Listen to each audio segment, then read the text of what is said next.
આ સાથે સમાચાર ખેડાથી સામે આવી રહ્યા છે, જેમાં તલાટી લાંચ લેતા ઝડપાયો છે। પલાણા ગ્રામ્ય પંચાયતનો તલાટી લાંચ લેતા રંગે હાથે ઝડપાયો।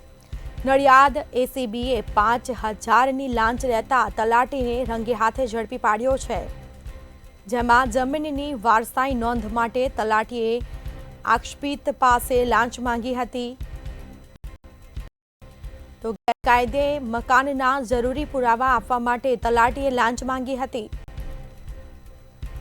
આખરે તેને ઝડપી પાડવામાં આવ્યો છે। તલાટી લાંચ લેતા એસીબીના હાથે ઝડપાયો છે અને તેને જ લઈને લાંચિયા જે અન્ય બાબતો છે તેઓમાં પણ ફફડાટ ફેલાયો છે।